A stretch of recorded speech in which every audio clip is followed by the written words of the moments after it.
के साथ हूं मैं खुशबू मनोरमा मिश्रा और आप देख रहे हैं इंडिया न्यूज। सोने और चांदी की कीमतों पर आज सबसे बड़ी भविष्यवाणी पर बात करेंगे। जी हां, अगर आप सोना या चांदी खरीदने की सोच रहे हैं तो यह खबर आपके लिए, क्योंकि आज गोल्ड और सिल्वर ने ऐसी छलांग लगाई कि निवेशकों के चेहरे खिल गए। आज मल्टी कमोडिटी एक्सचेंज यानी MCX खुलते ही सोने चांदी रॉकेट की रफ्तार से दौड़ पड़े। सोना करीब 1900 रुपए उछलकर 1,47,649 रुपए प्रति 10 ग्राम पर पहुंचा, जबकि चांदी 4,100 रुपए की तेजी के साथ 2,37,417 रुपए प्रति किलो के स्तर पर पहुंच गया है। तो कुल मिलाकर ये जो बड़े बदलाव हुए, क्या ये बदलाव सिर्फ अभी के लिए हैं या फिर ये बदलाव चलते रहेंगे? ये बेहद महत्वपूर्ण चर्चा, और चर्चा में मेरे साथ देश के जाने माने एस्ट्रोलॉजर सुमित आचार्य जी और राकेश चतुर्वेदी जी। बहुत बहुत स्वागत, बहुत बहुत शुक्रिया आप दोनों का जुड़ने के लिए। तो सबसे पहले सुमित जी, मैं आप ही से शुरुआत करूंगी, क्योंकि मैंने इससे पहले भी जब कई बार आपसे चर्चा की तो आपने सोने चांदी को लेकर हमेशा ही ये रिस्पॉन्स दिया है कि सोना और चांदी मतलब अभी थोड़ा ठहरने को कहा था आपने। मुझे जैसे याद है कि लास्ट चर्चा में आपने ये कहा था कि ये जो शेयर बाजार है थोड़ा सा रुकना चाहिए। कुल मिलाकर सोने और चांदी की ये जो कीमतें हैं, जिस तरीके से, अगर मुझे ठीक से याद हो, पिछले 1-1.5 साल से मतलब इतना ड्रास्टिक चेंज हो रहा है कि लोग समझ ही नहीं पा रहे सोने और चांदी के साथ करना क्या है। देखिए खुशबू जी, आपके ही पटल पर अभी से 3 महीने पहले भी मैंने ये बात कही थी। जुलाई का महीना आने दीजिए, सोना और चांदी खरीदने के बारे में सोचते रह जाएंगे, क्योंकि मैं बार बार लोगों को कह रहा था कि सोना और चांदी जितना हो सके खरीदिए। अभी देखिए, ये ट्रांजिशन का पीरियड है, सूर्य गोचर करने वाले हैं।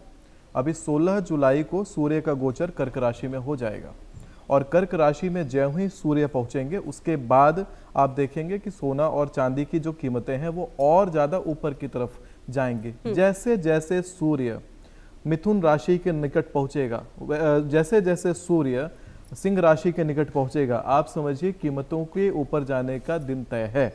इसके साथ में शनि महाराज हमारे वक्री होने जा रहे हैं 26 जुलाई को, और जैसे ही शनि महाराज हमारे वक्री चाल चलने लगेंगे, शनि अभी मीन राशि में बैठे हुए हैं। मीन राशि में शनि जो है वो गुरु चांडाल के जैसा फल दे रहे हैं, जो एक बड़ा कारक रहा है युद्ध का, जो एक बड़ा कारक रहा है मंदी का।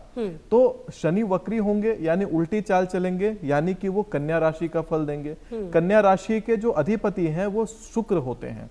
अब शुक्र के साथ जब शनि मिलते हैं तो धन योग का निर्माण होता है। तो आप समझ के यहाँ पर ये चलिए कि जबरदस्त तरीके से जो धन के कारक होते हैं सोना और चांदी, इनकी कीमतों में भी उछाल आएगा, सेंसेक्स भी ऊपर की तरफ जाएगा। और विशेषतः ये जो डेट्स हैं, स्पेशली 16 जुलाई 26 जुलाई, ऐसे जो डेट्स हैं वो बड़े इंपॉर्टेंट डेट्स हैं, और इससे रिलेटेड जो आगे की अवधियां हैं, लगभग दिसंबर तक का समय बड़ा वोलेटाइल रहने वाला है। बीच में मैंने कुछ डेट्स दिए थे कि फेक न्यूज एंटर करेगा शेयर मार्केट में और मार्केट क्रैश भी करेगा, जो कि 13 अगस्त से लेकर के 11 सितंबर की अवधि मैंने दी थी। उस समय सावधान रहना है, बाकी के समय निवेश करना है। ठीक है। अच्छा, क्या आप भी इस बात से राकेश जी मतलब इत्तेफाक रखते हैं कि ये निवेश करने का सबसे सही समय सोने और चांदी में? अच्छा, क्योंकि मुझे याद है बजट आने वाला था, और उस बजट के ठीक एक दिन पहले जो चांदी है वो लगभग 4 लाख को छू गई थी 1 किलो। मतलब ऐसा पहली बार हुआ कि ये जो चेंजेस है वो देखने को मिला। हमने देखा कि गोल्ड कहां पहुंच गया था, मतलब कि अभी हमने देखा है कि गोल्ड अब फिर वापस थोड़ा सा नीचे आ रहा है, हालांकि उस सिचुएशन में 1 लाख के नीचे तो नहीं पहुंच पा रहा है। लेकिन क्या आपको भी ये जो ग्रह दशा सब कुछ को देखते हुए लगता है कि गोल्ड और सिल्वर इसमें निवेश करने का ये सबसे उपयुक्त समय है, सही समय है? खुशबू जी, सर्वप्रथम तो इंडिया न्यूज़ के इस मंच को मेरा वंदन है, और आपको भी, और साथ ही साथ मेरे भाई सुमित आचार्य जी को भी मेरा वंदन है। और आपको बता दें कि 2025 में बहुत ज़्यादा मैंने कई मंचों से खुल करके बोला था कि 2025 वर्ष के अंत तक जो है एक बार अपना हाईएस्ट रैंक बना करके, हाईएस्ट लेवल टच करके जो है यह आएगा। और जब लोग चिल्ला रहे कि 2026 के वर्ष के शुरुआत में ही बढ़ेगा, तब मैंने कहा था कि खास करके जो अप्रैल तक का समय है वह बहुत अच्छा नहीं है, यानी कि गिरने का यह समय है।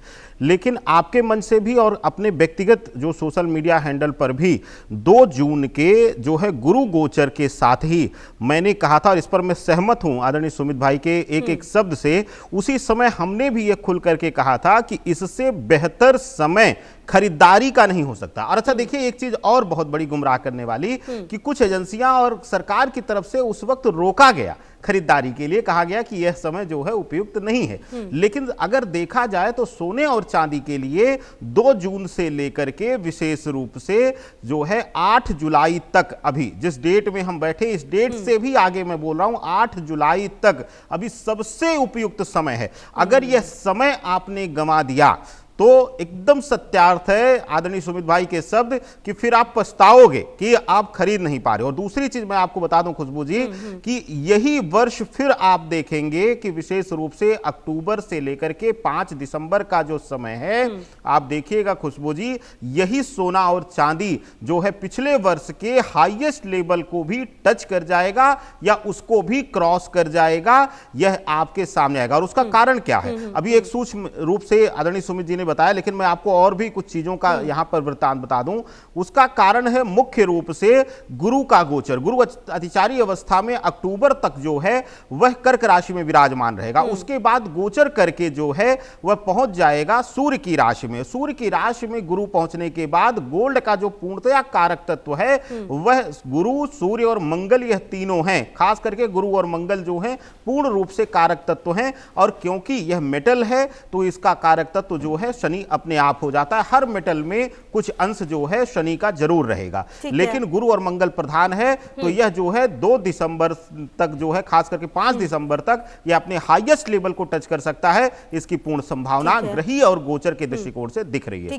अच्छा सुमित जी, मतलब एक कुल मिलाकर अगर ये माना जाए कि किसी को मान लीजिए कि गोल्ड खरीदना है और चांदी खरीदना है, तो मतलब उसे खुलकर खरीद लेना चाहिए, ये कह रहे हैं आप। क्यों? अच्छा, हाईएस्ट कितना जा सकता है? मतलब पिछली बार जो हमने हाईएस्ट पीक देखा वो लगभग 4 लाख, फिर गोल्ड लगभग 180-90, मतलब क्या वो पीक वापस आएगा सोने और चांदी? 2 के नजदीक का संभावना बनता है सोने को लेकर के, और चांदी अपने पुराने पीक के आसपास में लिंगर करता हुआ दिखाई पड़ सकता है। जिस प्रकार से गुरु के गोचर की अगर बात की जाए तो बृहस्पति का गोचर एक बहुत महत्वपूर्ण प्रभाव पूरे दुनिया पर डालता है, क्योंकि गुरु जो है वो गुरु है, मतलब कि एक प्रकार से शिक्षक है।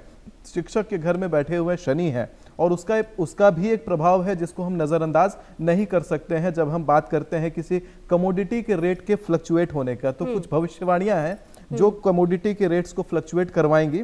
12 सितंबर से 10 अक्टूबर 2026 के बीच में है कि शेयर मार्केट के अंदर जो फेक न्यूज का मैं बता रहा था, ये एग्जैक्ट अवधि ये है कि इस समय फेक न्यूज के एंटर करने के कारण लोग बहुत भारी मात्रा में निवेश करेंगे, अचानक मार्केट के क्रैश होने का योग बनता है। इसी दौरान जनता के बहुत भारी मात्रा में पलायन का योग, अपने घर को छोड़ करके दूसरी जगह स्थानांतरित होने का योग है। और इसी बीच में जो यवन राष्ट्रों में जो अभी युद्ध का अग्नि है, वो युद्ध का तांडव दोबारा भड़केगा। अभी 1-2 महीने थोड़ा सा शांत हम देखेंगे उस वातावरण को, और भारत के इसी समय पूर्वी भाग में भूकंप आने का संभावना दिखाई पड़ेगा और सरकारी कर्मचारियों में हड़ताल दिखाई पड़ेगा। और 12 सितंबर से 10 अक्टूबर 2026 के बीच में उड़ीसा और आंध्र प्रदेश के क्षेत्र में किसी प्रकार से दंगा जैसी स्थिति